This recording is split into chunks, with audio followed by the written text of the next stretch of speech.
Hello, everyone, and welcome to the final episode of What's Up. I have my guest co-host, Demyia Garrison, here with me today on our last show. How you doing, Demyia? I'm doing good. How are you? I am well. Last show. Let's end with a bang. Let's get started. It's time for hot news.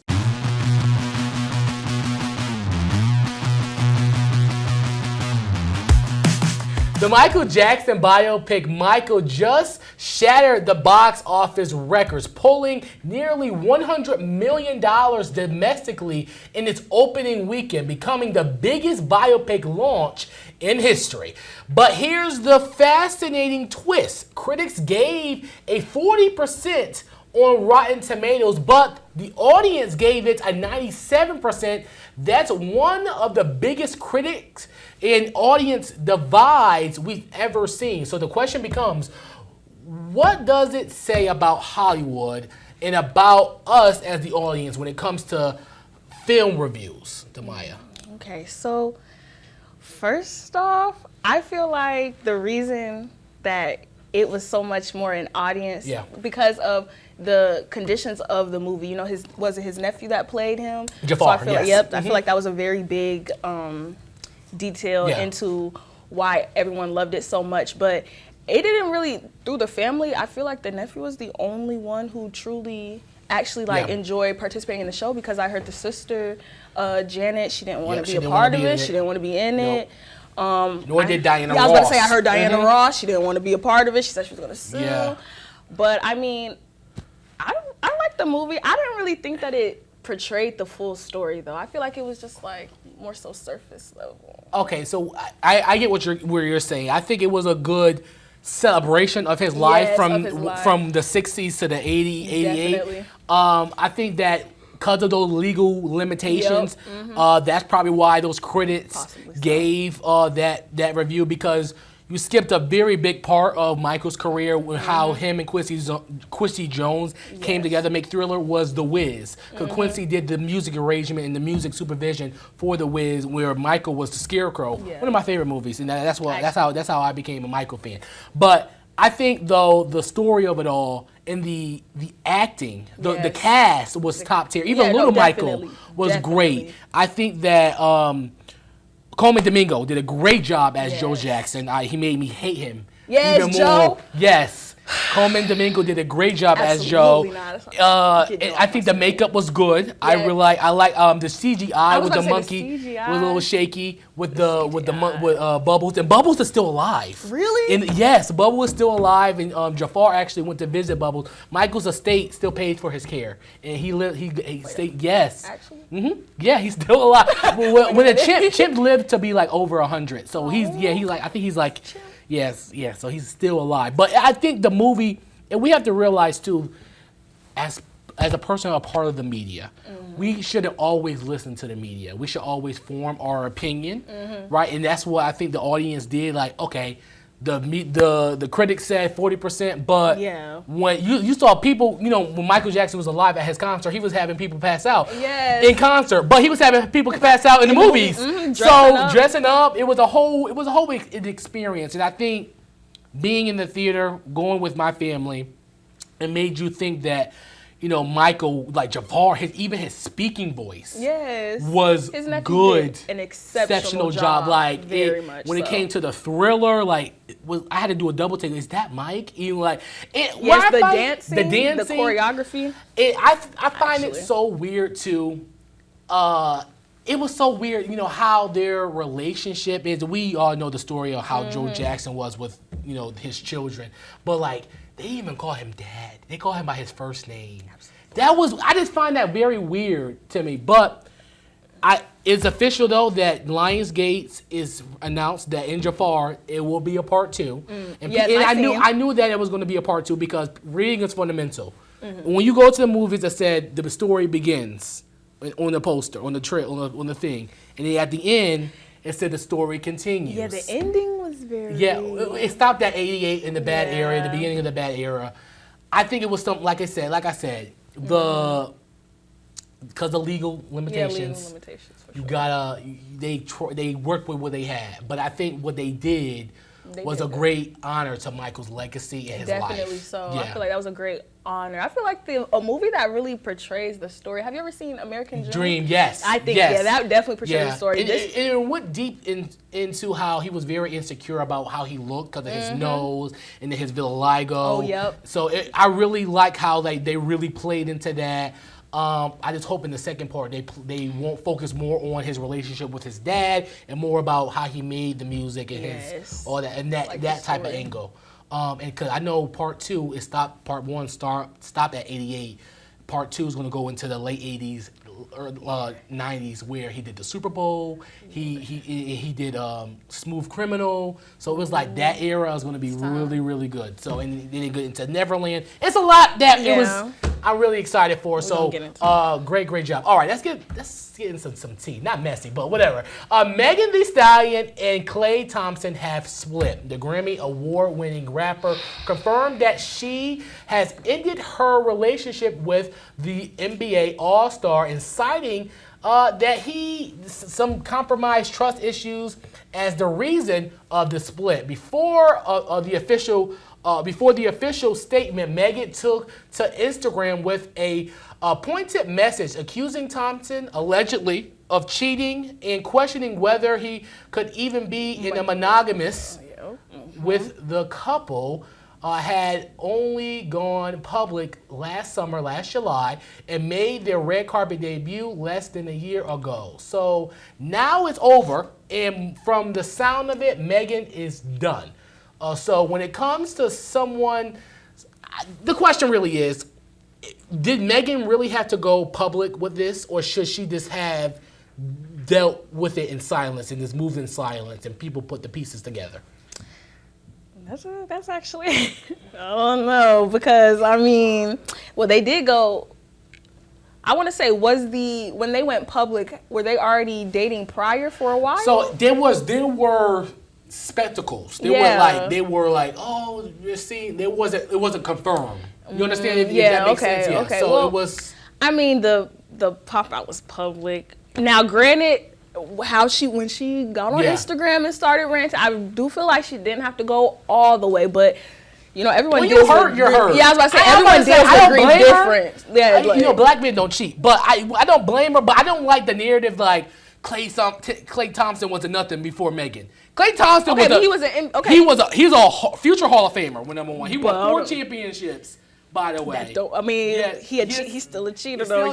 Allegedly. They say allegedly he cheated. He been cheated in December. Allegedly. Okay, allegedly. We digress. But yeah, exactly. We digress. But everyone deals with her differently, and she's gaining an immense amount of support after the fact. So I mean, and I think that I get it. We live in this era where especially when you're a public figure, you feel like you just gotta get stuff off your chest. But I feel like everything does not have to be public. That's what I think. Like, I don't really care about people's personal life, but once become public, it become our business. Exactly. I feel like she could have really just like a little personal statement, like we're not together no more. I think it should have been the details. Instead of the Instagram post, I think it should have been posted, like a statement should have been published. Yeah, like that. I think that it should have been more formal in that aspect than a kind of a messy like accusing him of cheating and allegedly and all that stuff. But it's weird because Klay hasn't even acknowledged it. Yeah, that's what I was about to say. He hasn't. He's on his boat. Yeah, and he declined CNN's request to speak with him too. So I really don't think he cares. Yeah, it is what it is. Listen, right. People thought that this was not going to last long when they got together. I thought it lasts longer than what I expected. I thought it was going to be a summer thing. What is it? Summer twings? Yeah, summer fling? Fling, there we go. Summer fling. Thank you. This is like the Demyia should be here for a time. But I liked them as a couple. They were like couple goals, but they was very cute. They were very cute. But like, everyone's different. Like they probably maybe they didn't clash together. I felt like they could have gotten married. They definitely could have. No, they definitely have the looks. Like they have a very attractive couple, I'd say. Yeah. It is what it is. I was about to say it is what it is. It is what it is. Okay, before we go, we want to celebrate Demyia for being our last Hot News guest co-host. She's been the person who has sat at this desk for the most time with 6 appearances. What? 6 appearances. I don't even remember. Wow. And let's take a look at her first time here at the show. They broke up. Like, but y'all, you see the internet flips things, the internet makes things, they blow it into a bigger issue than what it should be. Like, at the end of the day, just mind your business. Like, that's the moral of the story. That's the moral. That's Clock it. that T. Clock that T. Clock that T. Clock it. All right. Clock. No, Demyia, I appreciate. What has been your favorite moment coming here at What's Hot? What's my favorite moment? Definitely when we talked about Kirk Franklin. Oh my God, Easter? yes, I love yes. that moment. That was actually when kind we of talked about Kirk gospel. Franklin potentially doing the Super Bowl. Yes, and who would you like for him to do it with? Yeah, Yeah. I like that show. That show was very nice. Demyia, you have been someone before. Believe it or not, me and Demyia didn't like each other when we first met. At all. I used to be the president of our dorm. Let me stop hitting my mic. Sorry, control room. But I used to be the president of my dorm, and she used to be the vice president. And we did not clash for some reason. I don't know why. I don't remember either. I don't know why. It was you were just messy. Allegedly. Hold on, where's my camera? Go to camera one. Allegedly. No. I was messy. But I think, though, Demyia, sitting at this chair is really hard. And you make it look easy. Having rotating people coming here and talk about pop culture and other topics, you make it so easy. And I appreciate you coming to do the show with us. It's the reason why you kept on coming back. It's the most times, 6 times. She needs her own show, people. So, Demyia Garrison, thank you so much for joining us one last time up top. All right, we'll be right back. Coming up, we're going down memory lane by looking at our best moments from the show. But first, Fayetteville Liberty team market owner Robert Lee Edwards Jr. and public relations coordinator Shonda Mo McPhaul joined us live in studio. You're watching What's Hot.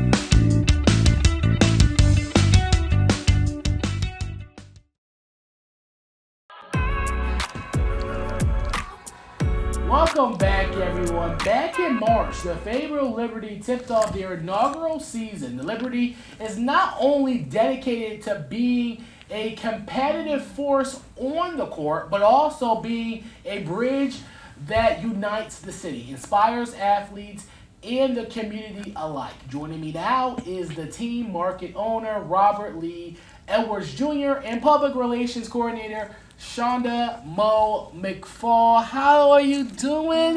Welcome to the show. What's going on, man? The Liberty are it's a great organization. It's good that we have a pro basketball here in the city of Fayetteville. Mr. Edwards, what can you talk about? Why did you want to bring a pro basketball team to Fayetteville? Well, firstly, man, our vision statement is we believe in building hope in the community one possession at a time. And so equally, we say before we entertain, before we compete, our goal is to connect. I believe basketball as a sport is one of the biggest things that unites the city at large. We have teams, both male and female high school teams, and even our college teams that compete at championship level. Yeah. So why don't we have it at the pro acumen level? And I don't want anyone having to leave the city for an opportunity to be great. And so we feed right into the TBL. The feeder program gets us either into the NBA G League or overseas CBA basketball. And man, I'm intentional about the fact that you don't have to leave Fayetteville to be great. So why not a better city than Fayetteville, North Carolina? Now, Mo, how has the Fayetteville Liberty impacted the community as a whole? How has it impacted, having a pro basketball team in the city? How has it impacted the community? So as Robert said, he has done so many things for the community, and I can just start listing them off. So we'll start listing them off. So the Liberty has given back. They've done scholarships. They've done camps. They've done a basketball game. So let me tell you about the first night, if I may. Come on. Right Talk ahead. about it. The first night we tipped off March 6th. Yeah. The stadium was packed. The arena was packed, but you know what I'm saying? Yeah. There were so many people out. We were dancing. We were having fun. It was just a good night of fun. Yeah. And with that, we saw our friends. We saw our family. Like I said, we danced. And we won. Yes. Yeah. So most importantly, we won. Yes. Yeah, it's been a fun time. We built culture and giving back first. So we bought the team in 2024.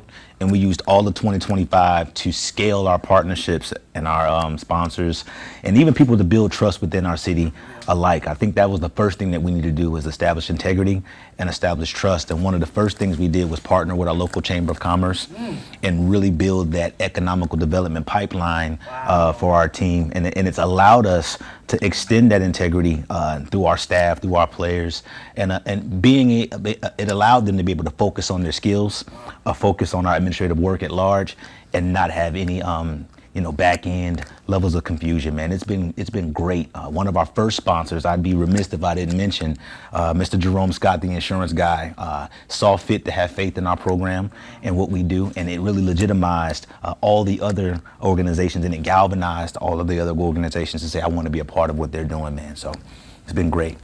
The Liberty, it has a very, I think, Fayetteville is a very patriotic, 100%. city. Yeah. Did that have an impact in the name Liberty? 100%. I'm prior military, retired, Chief Warrant Officer 2. So I did my time in my service to country. Thank you. Yeah, thank you, man. Majority of that time, the back end of that time, rather, was here at Fort Bragg. My family at large is a family of service.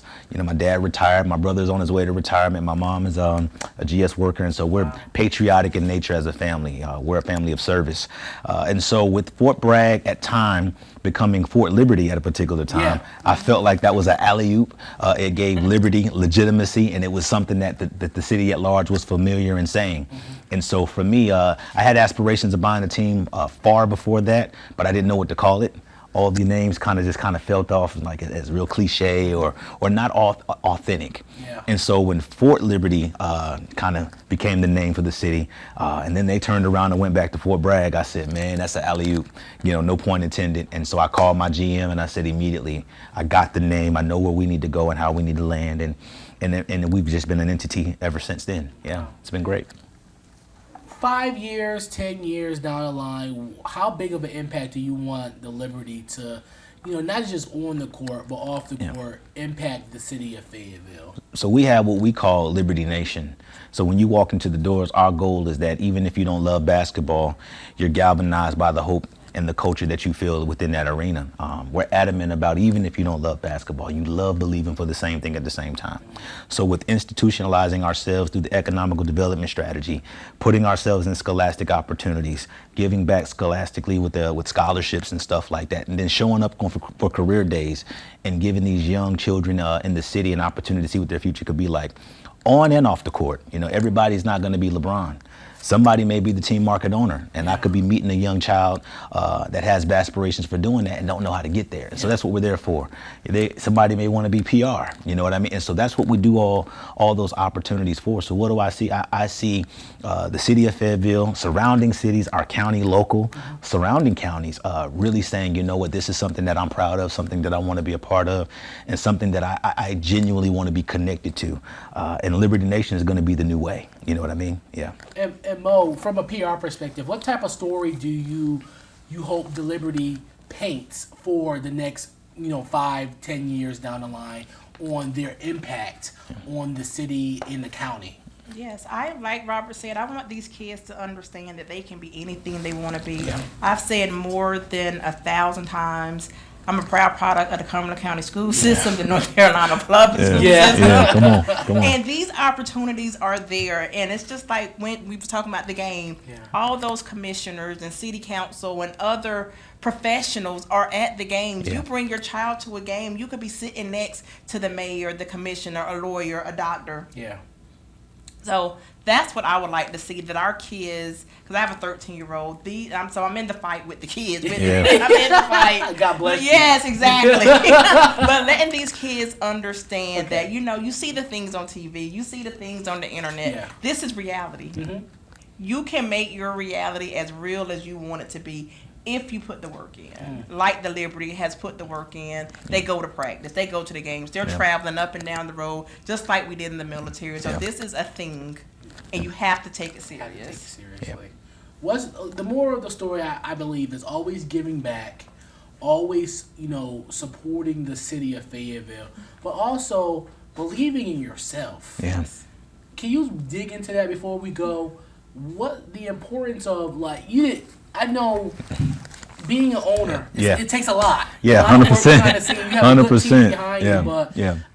What's your inspiration to people who want to be a business owner, especially in the sports industry, which is very competitive, especially for people that look like you and me, 100%. look like us, right? What is your inspiration to people to know that I can do it too? Well, one of the first things I led off with when going into this endeavor is that you have to be willing to put seed in the ground. You got to let it die. You have to walk away and let God and then things provide increase. You know what I mean? And so I think when this was gifted to me, I did exactly that. And so I didn't get away from my why. I allowed my how to shift, because the how has to shift by virtue of influence, by virtue of mentorship, but the why never changed. And so as it pertains to anyone that wants to get into an endeavor like this or business at large, again, you want to establish your why, but then you want to put it in the ground. You want to pray over it. You want to let it die. And then allow people to give you information that makes you smarter about what it is that you're doing. Listen to your customer, and then more importantly, put people around you that are willing to speak life into you, not take life from you. I believe that the ecosystem of life is going back to people that poured into you and pour back into them. Leaders die prematurely because you never go back to say thank you. And so I've been extra intentional about spending time with people that said something positive about the Liberty. I've been extra intentional about ensuring that we don't just build partners and sponsors by virtue of a transaction, but we do it by virtue of relationship. And then it goes back to our statement, is that a life without community is unknowingly walking in brokenness. So I'm adamant about the fact that this is not something that is a one-man show. We need everybody that's a part of this entity, everybody that's a part of the train. Everybody is important, everybody's special. And we take intentional moments out for the entire ecosystem to be effective in our Liberty Nation, man. So yeah, 100%. Well, Liberty Nation, make sure you go support the Fayetteville Liberty, go to the games, get your tickets, and all that stuff. Thank you, Mo. Thank you, Mr. Edwards. Thank you. Thank you so much. Last episode, save the best for last, right? 100%. Thank you so much. We'll be right back.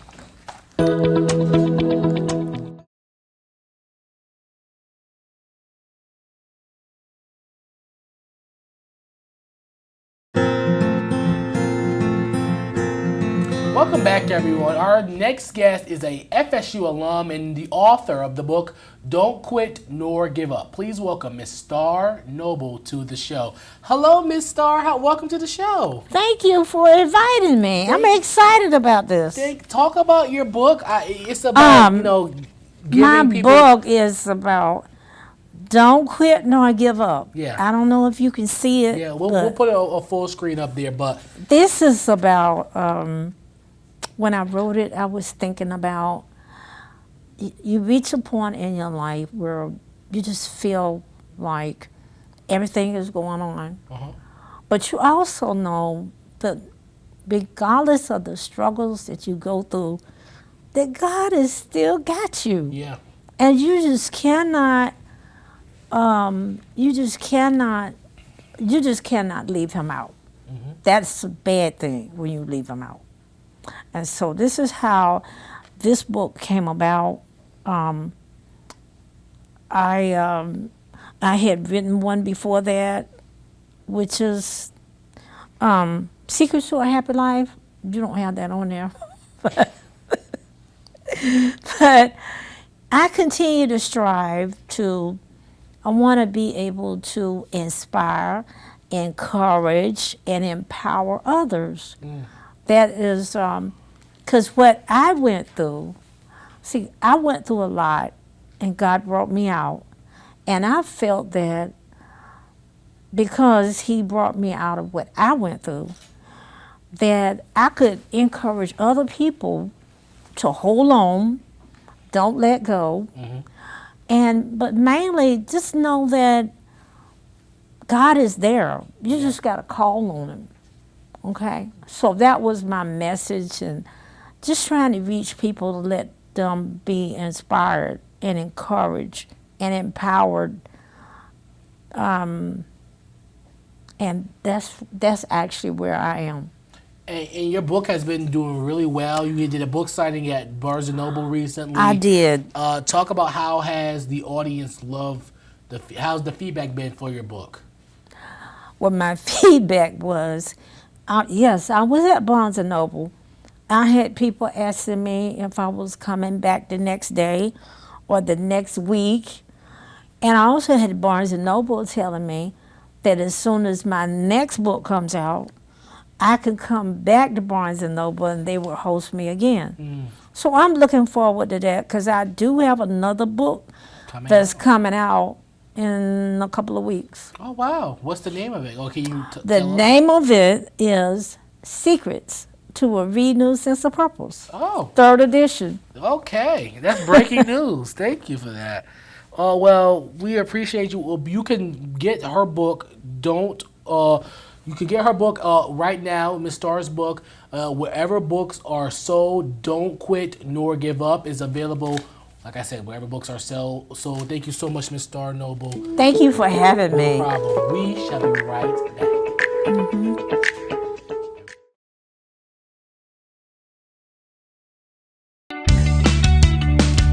Welcome back, everyone. For the past 2 years, this show has been a space where people can laugh, have fun, and have necessary conversations. Here's a look at our best moments. We got a great show for you today. It's the premiere of What's Up with Shimei Cook. Now that the ribbon is cut and open to the FSU student body, students have a place to study and get a fresh cup of joe. Would you keep something that your ex gave you, Gabby? Yeah, like I don't see the problem in wearing something. Ooh, don't make that face. I don't see the problem in wearing something that my ex gave me. My ex, me and her, we shared clothes all the time. Like, Y'all the same size. She was 6'3". Oh, so you like to climb trees? No, you're both tall. Oh, yeah, that's right. I don't Okay. have to climb anything. Some people just, you don't know what's in their closet. Whole time. Well, they might be in the closet. What's tea? How you doing? Okay. What's the dumbest thing you did for love? Let me think. The dumbest thing I ever did for love, I guess you could say like, this is hot. For my relationship, when I come home, she already know like, boom, we married because I'm coming home to her, right? So we must be married. She already knowing that if I'm marrying this dude, this is what he wants. If you can't do it, you can't be with me. So every girl ain't built for it. That's not a, but she, so, okay, so you don't want an equal yoke relationship. No. You just want,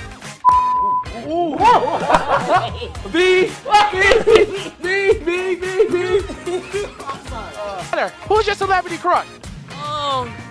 Nia Long. Ooh, that's a good one. I got another one. SZA, yes. SZA is a good one too. Okay, why Nia Long? That's a classic beauty though. She bad, cuz like if she see me, Nia, I got some money for you, baby. I want to see, do you feel like the current administration cares about the American people or care about themselves? What you think? I'm asking you, that's why.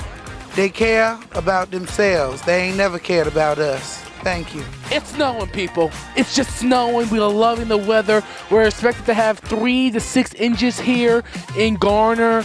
And people are just enjoying it. Listen, I'm enjoying it. Let me get down in the nitty gritty. I'm gonna fall down, right? This is how you make television here. And I want to show you that it's nice and fluffy. And this is a flat surface. So here we go. Woo! This is how we make television, people. This is how we make television. If you have a boyfriend, if you post your boyfriend, I'll follow you. Because I'm not mad at that. right, people think that's weird. Though. I don't do that personally. Like once you post like you're in a relationship or something, I immediately unfollow you. People think that's weird. It's just like, why am I wasting my time? I'm looking at somebody else's prize. There's a trend going on right now on social media where people are asking ChatGPT to make caricatures of themselves based on their career and hobbies. Yeah. Okay. I love it. Yeah, Yes, this is so cute. And then for me, I don't look like this, but this is me. This is weird, but yeah. They gave me a nice lineup though. Okay. And the glasses. Yeah. Fair. Well, I know it's my birthday, but I want to give you a gift, okay? Right? Can we bring her the gift that we have for her? Well, a little birdie told me that you love pickles, and I got you a jar of pickles. no, you didn't. My birthday present to you. You know, it's crazy because I What? actually ran out yesterday. Oh my gosh! So look at I that. was gonna go to the store after this. Uh-huh. Thank you Yeah, there you go. Yeah, that's how. 5 years. What has these 5 years taught you about yourself as a leader? Well, I'll tell you. That's a good question. That's a good question.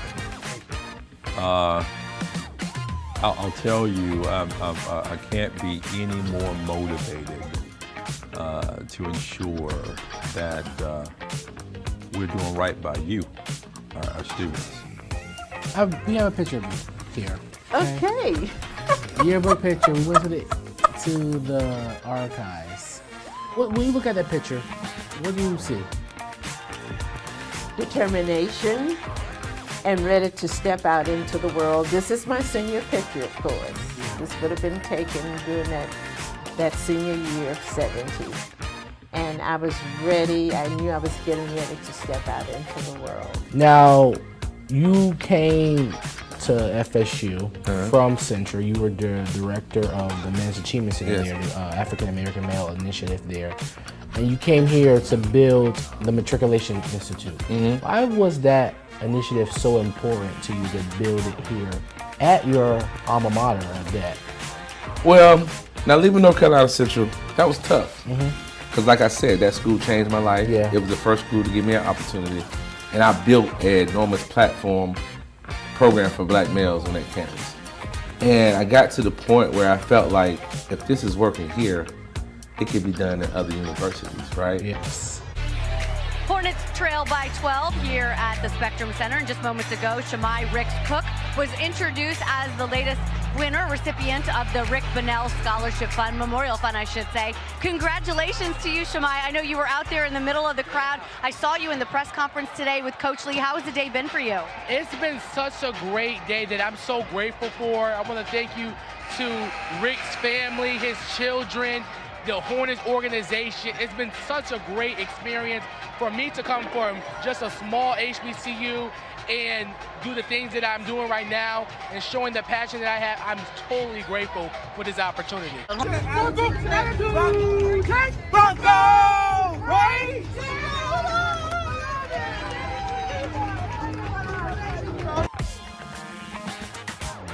Success is not final. Failure is not fatal. But the courage to keep going, it's count. Oh, that's the thing. That's stuff on top. Sorry.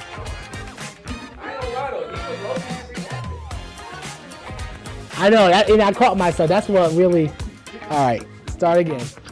We want to report that FBI Director Kash Patel shared images and videos of a person in connection into this. Oh, start from the top. I'm sorry. Oh my God. There, you got buddies. No, you got it, man. You got it. I'm sorry. I'm sorry. Again, let's keep rolling, okay? My thanks to Demyia Garrison for coming. Well, okay, sorry. My thanks to Demyia Ray. Sorry, start from the top. I'm gonna send it. We'll see you guys next time. The action never stops. The action never stops. The action never stops. The action never stops. We'll see you guys next time. The action never stops. Bye-bye.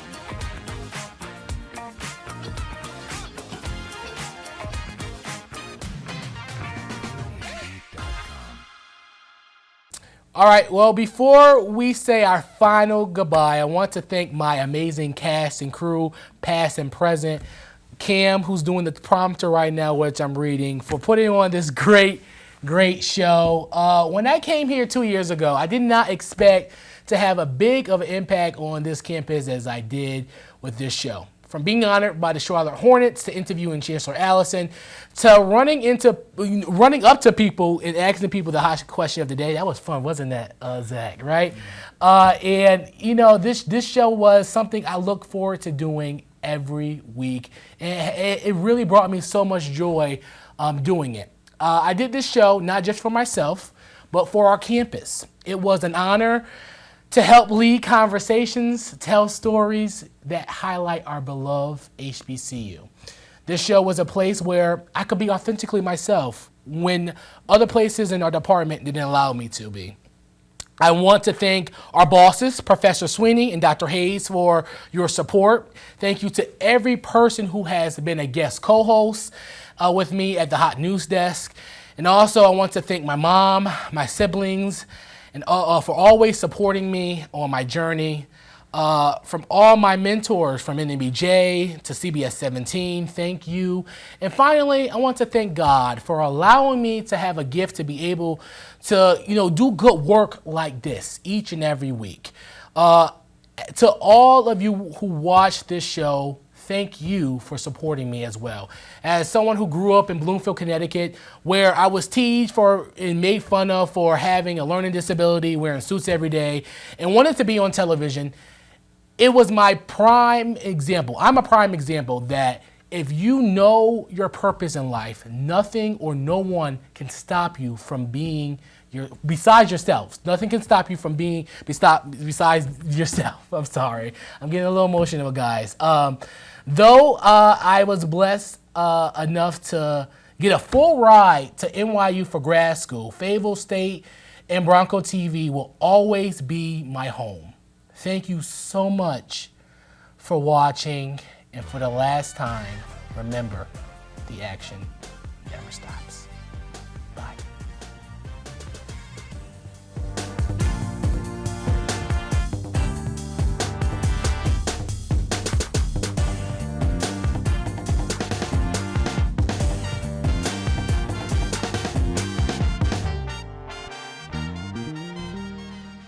Hey you, do you want more What's Hot content? Then be sure to hit that subscribe button. We promise you a great time.